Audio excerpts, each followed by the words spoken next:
R second of all, আমরা কি কি শুনতে পাচ্ছ তোমরা? যা, শুনতে পাচ্ছ না নাকি? Kindly please response.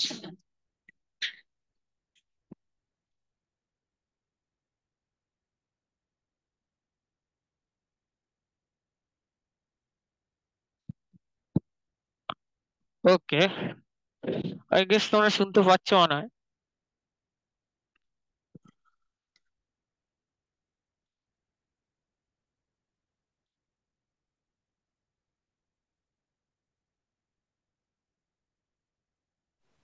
তোমরা মনে হয় শুনতে পাচ্ছ তো, কেন জানি না আমি তোমাদের শুনতে পাচ্ছি না।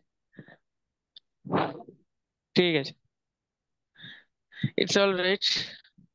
এই মাইকের সমস্যা চিরকালীন চিরন্তন, এ চলতেই থাকবে। ওকে, সবাই চলে এসছে না? আর কেউ নেই মনে হয়। Shrirampur girls high school. Hmm. So, okay, so I hope there is no one left to join us. তো আমরা এই ক্লাসটায়, ভ্যালু এডুকেশনের এই ক্লাসটায় আমরা কি করতাম প্রথমে? আমি জানি না তোমরা কতজন রেগুলার করছো এই ক্লাসটা, বাট আশা করি করছো তোমাদের মধ্যে বেশিরভাগই। তো প্রথমে আমরা স্বামীজির কিছু এডুকেশনাল থটস এবং আইডিয়াস নিয়ে একটু বিস্তারিত ভাবে আলোচনা করেছিলাম কিছুদিন। দেন ওগুলো সব ফুরিয়ে গেল, এই যে লিস্ট আমাদের কাছে ছিল। আহ তো সেইগুলোতে আমরা যখন সবকটা আলোচনা করে ফেললাম, তারপর আমরা কি করলাম যে আমরা স্বামীজির রচিত কিছু কাজ, স্বামীজির লেখা বা স্বামীজিকে নিয়ে লেখা যে কাজগুলো, সেইগুলো নিয়ে আমরা একটু আলোচনা, একটু পাঠ করতে শুরু করলাম। এবং তার মধ্যে বেসিক্যালি আছে তিনটে জিনিস। কি না, স্বামীজির লেখা চিঠি এক, দুই হচ্ছে স্বামীজির স্বামীজির যে লেখা ট্রাভেলগ, পরিব্রাজক। তিনি মানে ট্রাভেলগ বলতে মানে তিনি যে বিভিন্ন জায়গা ভ্রমণ করেছেন তার ব্যাপারে তিনি ব্যক্তিগতভাবে তার ওই সেই ট্রাভেলটার ব্যাপারে, যেটাকে ডায়েরি বন্ধ করছেন বা যেটা লিখছেন, সেটার ব্যাপারে। সো এই দুটো জিনিস আমরা পড়েছি, এই দুটো জিনিস। এবং আর একটা খুব ইম্পর্টেন্ট অ্যাসপেক্ট, যেটা স্বামীজির নিজের লেখা নয়, কিন্তু that is filled with thoughts of Swamiji, and exceptional piece of work, that is স্বামী শিষ্য সংবাদ। স্বামী শিষ্য সংবাদ কি? আমি শিওর এতদিনে তোমরা জেনে গেছো। স্বামী শিষ্য সংবাদ হচ্ছে শরৎচন্দ্র চক্রবর্তী বলে স্বামীজির একজন শিষ্য। সে বেশি দিন নয়, স্বামীজির সাথে খুব কিছু মাস, কয়েকটা বছর খুব বেশি হলে তার সঙ্গ করার একটা সুযোগ পেয়েছিল। এবং সেখানে স্বামীজির সঙ্গে তার যা কথাবার্তা হয়েছিল, বা স্বামীজিকে যেভাবে দেখেছিল বাকিদের সাথে যেভাবে কথাবার্তা বলতে, একটা নন ফর্মাল সাক্ষাৎকার, মানে কোনো বক্তৃতা মিটিং এরকম নয়, বাট খুব অভ্যন্তরীণ ঘরের ভেতরে যে যে কথোপকথন গুলো, খুব ক্যাজুয়াল কথোপকথন গুলোতে যেখানে স্বামীজিকে সে যেভাবে ধরে, সেগুলো সেগুলো আহ লিখে রেখেছিল, অনেকটা মাস্টার মশাইয়ের কায়দায়, যিনি শ্রীরামকৃষ্ণ কথামৃত লিখেছেন। তোমরা নিশ্চয়ই জানো মহেন্দ্রনাথ বাবু, আহ শ্রীম যাকে আমরা বলি। তো সেটাকে আমরা বলি স্বামী শিষ্য সংবাদ, আর it has become a very important part of our study, কারণ আমরা কিন্তু রেগুলারলি এটাকে স্টাডি করছি। আহ এবং আজকেও আমরা ইভেনচুয়ালি স্বামী শিষ্য সংবাদ থেকেই একটা প্যাসেজ আজকে আমরা পড়বো। আহ আগের দিন আমরা একটা প্যাসেজ পড়েছিলাম, যে উম কি বলবো, স্বামীজির সাথে যখন প্রথম দেখা হয় আমাদের যে শিষ্য, এখানে শ্রী শরৎচন্দ্র চক্রবর্তী। তো আজকে আমরা তার পরবর্তী একটা প্যাসেজ আজকে আমরা পড়বো, এবং আশা করি তোমাদের ভালো লাগবে। তো আমি শুরু করছি। স্থান কলিকাতা বাগবাজার, কাল মার্চ 1897। স্বামীজি কয়েকদিন যাবৎ কলকাতাতেই অবস্থান করেছেন, বাগবাজারের বলরাম বসু মহাশয়ের বাড়িতেই রহিয়াছেন। মধ্যে মধ্যে পরিচিত ব্যক্তিদিগের বাটিতেও ঘুরিয়া বেড়াইতেছেন। আজ প্রাতে শিষ্য স্বামীজির কাছে আসিয়া দেখিল, স্বামীজি এই রূপে বাহিরে যাইবার জন্য প্রস্তুত হইয়াছেন। শিষ্যকে বলিলেন, চলো আমার সঙ্গে চল আমার সঙ্গে যাবি। বলিতে বলিতে স্বামীজি নিচে নামিতে লাগিলেন, শিষ্য পিছু পিছু চলিল। একখানি ভাড়াটিয়া গাড়িতে তিনি শিষ্যের সঙ্গে উঠিলেন। গাড়ি দক্ষিণ মুখে চলিল। শিষ্য, স্বামীজি কোথায় যাওয়া হইবে? স্বামীজি, চল না, দেখবি এখন। এই রূপে কোথায় যাইতেছেন সে বিষয়ে শিষ্যকে কিছু না বলিয়া গাড়ি বিডন স্ট্রিটে উপস্থিত হইলে কথা ছলে বলিতে লাগিলেন, তোদের দেশের মেয়েদের লেখাপড়া শেখবার জন্য কিছুমাত্র চেষ্টা দেখা যায় না। তোরা লেখাপড়া করে মানুষ হচ্ছিস, কিন্তু যারা তোদের সুখ দুঃখের ভাগী, সকল সময়ে প্রাণ দিয়ে সেবা করে, তাদের শিক্ষা দিতে, তাদের উন্নতি করতে তোরা কি করছিস? শিষ্য, কেন মহাশয়, আজকাল মেয়েদের জন্য কত স্কুল কলেজ হয়ে যাচ্ছে, কত স্ত্রীলোক MA BA পাশ করিতেছে। স্বামীজি, ও তো বিলাতি ঢঙে হচ্ছে। তোদের ধর্ম শাস্ত্রানুসারে তোদের দেশের মতো চলে চালে কোথায় কটা স্কুল হয়েছে? দেশে পুরুষদের মধ্যেও তেমন শিক্ষার বিস্তার নেই, তা আবার মেয়েদের ভেতর। গভর্নমেন্টের স্ট্যাটিস্টিকে দেখা যায় ভারতবর্ষের শতকরা 10 থেকে 12 জন মাত্র শিক্ষিত। তা বোধ হয় মেয়েদের মধ্যে 1%, শতকরা 1 জন। তা ও হবে হবে না। উম, তা না হলে কি, মানে সেটা মেয়েদের মধ্যে শতকরা 1% হবে না হয়তো। তা না হলে কি দেশের এমন দুর্দশা হয়? শিক্ষার বিস্তার, জ্ঞানের উন্মেষ, এসব না হলে দেশের উন্নতি কি করে হবে? তোরা দেশে যে কয়েকজন লেখাপড়া শিখেছিস, দেশের ভাবি আশার দেশের ভাবি আশার স্থল, সেই কয়েকজনের ভেতরে ওই বিষয়ে কোনো চেষ্টা উদ্যম দেখতে পাই না। কিন্তু জানিস, সাধারণের ভেতর আর মেয়েদের মধ্যে শিক্ষা বিস্তার না হলে কিছু হবার জো নেই। সেজন্য আমার ইচ্ছা কতগুলি ব্রহ্মচারিণী তৈরি করব। ব্রহ্মচারীরা কালে সন্ন্যাস গ্রহণ করে দেশে দেশে গাঁয়ে গাঁয়ে গিয়ে মানে জনসাধারণের মধ্যে শিক্ষা বিস্তারে যত্নপর হবে। তবে ব্রহ্মচারিণী মেয়েদের মধ্যে শিক্ষা বিস্তার করবে, কিন্তু দেশি ধরনের ওই কাজ করতে হবে, পুরুষদের মধ্যে যেমন কতগুলি সেন্টার করতে হবে, মেয়েদের মধ্যেও শিক্ষা দিতে সেইরূপ কতগুলি কেন্দ্র করতে হবে। শিক্ষিতা ও সচ্চরিত্রা ব্রহ্মচারিণী ওই সকল কেন্দ্রে মেয়েদের শিক্ষার ভার নেবে।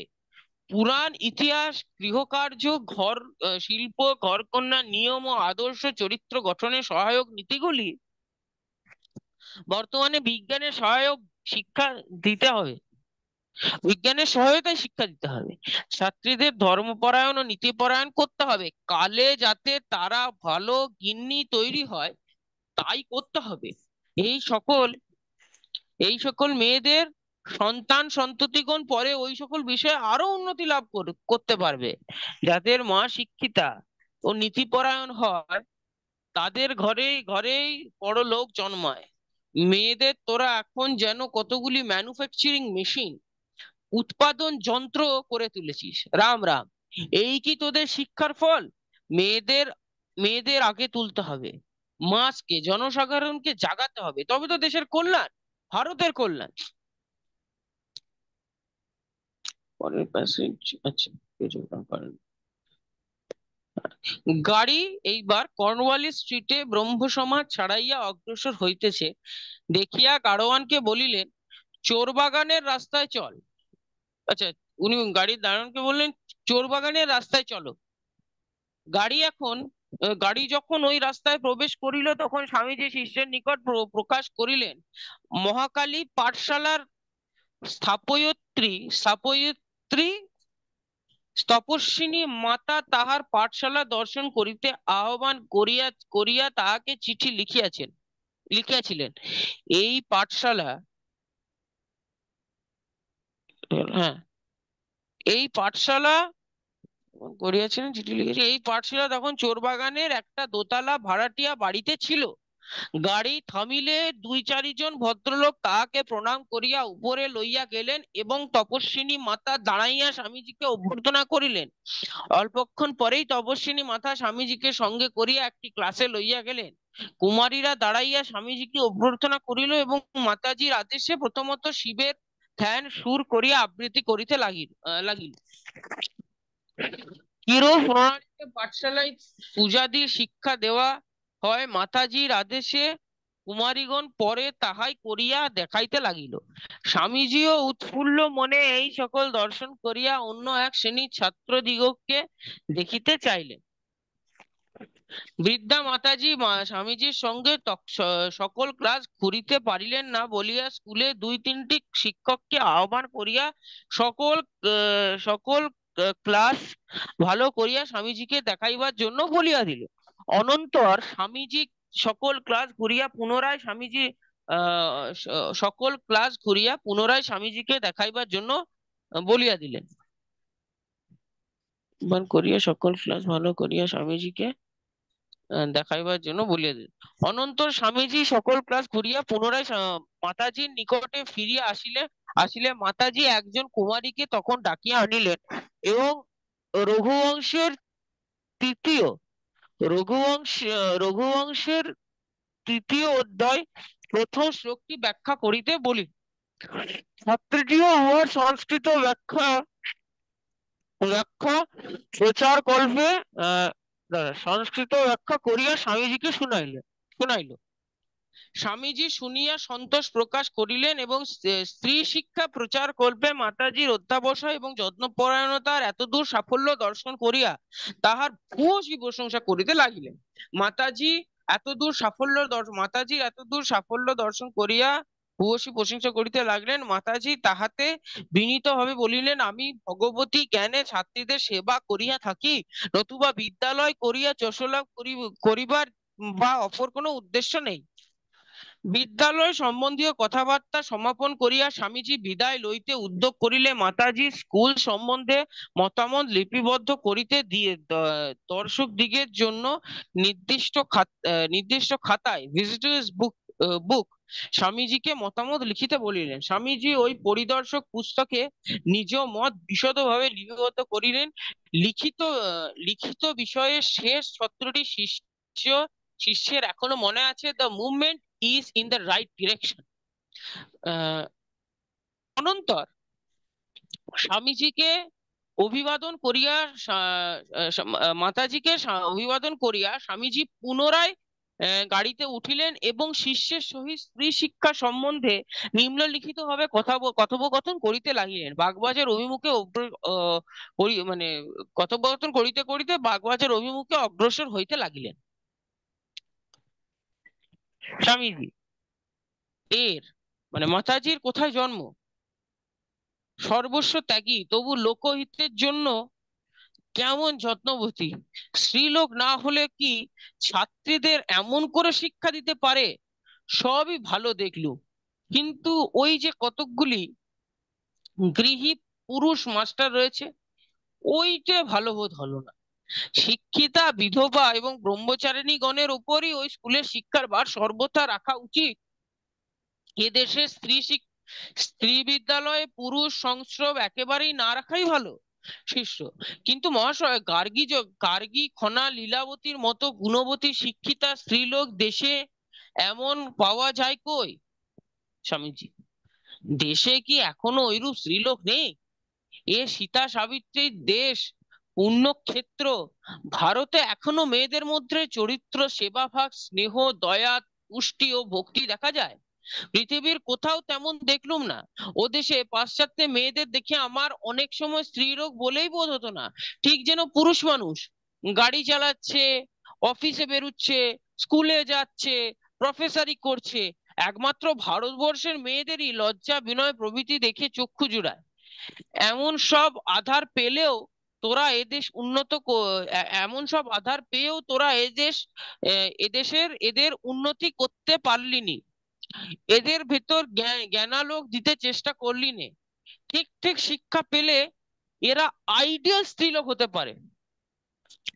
শিষ্য: মহাশয়, মাতাজি ছাত্রীদিকে যেভাবে শিক্ষা দিতেছেন, তাহাতে কি ঐরূপ ফল হইবে? এই সকল ছাত্রীরা বড় হইয়া বিবাহ করিবে এবং উহার অল্পকাল পরেই তো অন্য সকল স্ত্রীলোকের মতো হইয়া যাইবে। মনে হয় ইহাদের ব্রহ্মচর্য অবলম্বন করাইতে পারিলে ইহারা সমাজে এবং দেশের উন্নতি কল্পে জীবন উৎসর্গ করিতে এবং শাস্ত্রোক্ত উচ্চ দর্শন লাভ করিতে পারিত। স্বামীজি, ক্রমে সব হবে। দেশে এমন শিক্ষিত লোক এখনো জন্মায়নি যারা সমাজ শাসনের ভয়ে ভীত না হয়ে নিজের মেয়েদের অবিবাহিতা রাখতে পারে। এই দেখ না, এখনো মেয়েদের মেয়ে মেয়ে বা যে বার ব্রতের উৎসব বৎসর পেরুতে না আচ্ছা, মেয়ে মেয়ে 12-13 বৎসর পেরুতে না পেরুতে লোক ভয়ে সমাজে বিয়ে দিয়ে ফেলে। এই সেদিন কনসেন্ট সম্মতি সুযোগ আইন করবার সময় সমাজের নেতারা লাখো লাখো লোক জড়ো করে চেঁচাতে লাগলো, আমরা আইন চাই না। অন্য দেশে হলে সভা করে চেঁচানো দূরে থাকুক, লজ্জায় মাথা গুঁজে লোক ঘরে বসে থাকতো। এবং ভারত আমাদের সমাজে এখন ও ও ভারত ভারত ও ও ও ভাবতো আমাদের সমাজে এখনো হেন কলঙ্ক রয়েছে। মানে অন্য কোনো দেশে হলে সভা করে চেঁচানো দূরে থাকুক, লজ্জায় মাথা গুঁজে লোক ঘরে বসে থাকতো এবং ভাবতো আমাদের সমাজে এখনো হেন কলঙ্ক রয়েছে। শীর্ষ কিন্তু মহাশয় কিন্তু মহাশয় সংহিতা কারগণ এমন কিছু না ভাবিয়া চিন্তিয়া কি আর বাল্য বিবাহের অনুমোদন করেছিলেন? নিশ্চয়ই উহার মধ্যে কোনো গূঢ় রহস্য আছে। আচ্ছা স্বামীজি, কি রহস্যটা আছে? নিশ্চয় এই দেখুন, অল্প বয়সে মেয়েদের বিবাহ দিলে আমরা তার স্বামী গৃহে আসিয়া কুলীন কি কুলধর্মগুলি বাল্যকাল হইতে শিখিতে পারিবে, শ্বশুর শাশুড়ির আশ্রয়ে থাকিয়া গৃহকর্মে নিপুণা হইতে পারিবে। আবার বৃত্তিগৃহে বয়স্কা কন্যার উচ্ছৃঙ্খলা হওয়ার বিশেষ সম্ভাবনা বাল্যকালে বিবাহ দিলে তাহার আর উচ্ছৃঙ্খল হইবার সম্ভাবনা থাকে না। অধিকতর লজ্জা, নম্রতা, সহিষ্ণুতা ও শ্রমশীলতা প্রভৃতি ললনা সুলভ গুণগুলি তাহাতে বিকশিত হইয়া উঠে। স্বামীজি, অন্য পক্ষে আবার বলা যেতে পারে যে বাল্য বিবাহে মেয়েরা অকালে সন্তান প্রসব করে। স্বামীজি বলছেন আর কি, কাউন্টার আর্গুমেন্ট দিচ্ছেন। অন্য পক্ষে আবার বলা যেতে পারে যে বাল্যকালে মেয়েরা অকালে সন্তান প্রসব করে অধিকাংশ মৃত্যু মুখে পতিত হয়। তাতে সন্তান সন্ততিগণ ক্ষীণজীবী হয়ে দেশে ভিখারির সংখ্যা বৃদ্ধি করে। কারণ মাতা পিতার শরীর সম্পূর্ণ সমর্থ ও সবল না হলে সবল ও নিরোগ সন্তান জন্মাবে কেমন করে? লেখাপড়া শিখিয়ে একটু বয়স হলে বিয়ে দিলে সে মেয়ে যে সন্তান সন্ততি জন্মাবে তাদের দ্বারা দেশের কল্যাণ হবে।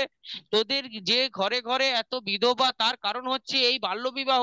বাল্যবিবাহ কমে গেলে বিধবার সংখ্যাও কমে যাবে। শিষ্য, কিন্তু মহাশয়, আমার মনে হয় অধিক বয়সে বিবাহ দিলেই মেয়েরা গৃহকার্যে তেমন মনোযোগী হয় না।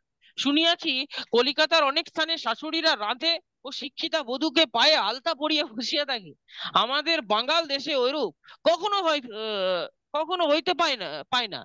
স্বামীজি, ভালো মন্দ সব দেশেই আছে। আমার মতে সমাজ সকল দেশেই আপনা আপনি গড়ে গড়ে। এতএব বাল্যবিবাহ তুলে দেওয়া, বিধবাদের পুনরায় বিয়ে দেওয়া প্রভৃতি বিষয়ে আমাদের মাথা ঘামানোর দরকার নেই। আমাদের কাজ হচ্ছে স্ত্রী পুরুষ সমাজের সকলকে শিক্ষা দেওয়া। সেই শিক্ষার ফলে তারা নিজেরাই কোনটি ভালো কোনটি মন্দ সব বুঝতে পারবে এবং নিজেদের মন্দটা করা ছেড়ে দেবে। তখন আর জোর করে সমাজের কোনো বিষয় ভাঙতে গড়তে হবে না। শিষ্য, মেয়েদের এখন কিরূপ শিক্ষার প্রয়োজন? স্বামীজি, ধর্ম, শিল্প, বিজ্ঞান, ঘরকন্না, রন্ধন, সেলাই, শরীর পালন এসব বিষয়ে সুথুল আহ, মর্মগুলি মেয়েদের শেখানো উচিত। নভেল নাটক ছুতে দেওয়া উচিত নয়। আচ্ছা, নভেল নাটক ছুতে দেওয়া উচিত নয়। মহাকলি পাঠশালাটি অনেকটা ঠিক পথে চলছে। তবে কেবল পূজা পদ্ধতি শিখলেই হবে না, সব বিষয়ে চোখ ফুটিয়ে দিতে হবে। আদর্শ নারী চরিত্রগুলি ছাত্রী সমাজের সামনে সর্বদা ধরে উচ্চ ত্যাগরূপ ব্রতে তাদের অনুরাগ জন্মে দিতে হবে। সীতা, সাবিত্রী, দময়ন্তী, লীলাবতী, খনা, মীরা এদের জীবন চরিত্র মেয়েদের বুঝিয়ে দিয়ে তাদের নিজেদের জীবন ওই রূপে গঠিত করতে হবে। গাড়ি একবার বাগবাজারে এইবার বাগবাজারে বলরাম বসু মহাশয়ের বাড়িতে পৌঁছিল। স্বামীজি অবতরণ করিয়া উপরে উঠিলেন এবং তাহার দর্শনাভিলাষী হইয়া যাহারা তথায় উপস্থিত ছিলেন তাহাদের সকলকে মহাকালী পাঠশালার বৃত্তান্ত আদ্যোপান্ত বলিতে লাগিলেন। পরে রামকৃষ্ণ মিশনের সভ্যদের কি কি কাজ করা কর্তব্য তদ্বিষয়ে আলোচনা করিতে করিতে বিদ্যাদান ও জ্ঞান দানের শ্রেষ্ঠতা বহুধা প্রতিপাদন করিতে লাগিলেন। শিষ্য শিষ্যকে লক্ষ্য করিয়া স্বামীজি বললেন, এডুকেট এডুকেট, শিক্ষা দে শিক্ষা দে, নান্না পন্থা বিদ্যে, এছাড়া অন্য কোনো পথ নেই। শিক্ষাদানের বিরোধী দলের প্রতি কটাক্ষ করিয়া বলিলেন, যেন উম, প্লেহাদের দলে যাসনি। পেলহাদের দলে যাস, ও মানে প্রহ্লাদ, ওটা ঠিক মানে ব্যঙ্গ করে তিনি বলছেন যে যেন প্রহ্লাদের দলে যাসনি। ওই কথার অর্থ জিজ্ঞেস করা স্বামীজি বললে, শুনিসনি ক অক্ষর দেখেই প্রহ্লাদের চোখে জল এসেছিল, তার পড়াশোনা করে কি হবে? অবশ্য প্রহ্লাদের চোখে জল এসেছিল, আর মূর্খদের চোখে চোখে জল ভয়ে ভয়ে এসে থাকে। ভক্তদের ভেতরেও অনেকে ওই রকম আছে। সকলে ওই কথা শুনিয়া হাসলো, মানে হাসতে লাগিল। স্বামী যোগানন্দ ওই কথা শুনিয়া বলিলেন, তোমার যখন যে দিকে ঝোঁক উঠবে, আর একটা তার একটা হেস্তনেস্ত না হলে তো আর শান্তি নেই। এখন যা হচ্ছে তাই হয়ে, আচ্ছা, কলকাতা, বাগবাজার। আচ্ছা, তাহলে এই এই মেসেজটা আমাদের পড়া শেষ হয়ে গেল। তোমাদের এই ক্লাসটা কটা অবধি থাকে?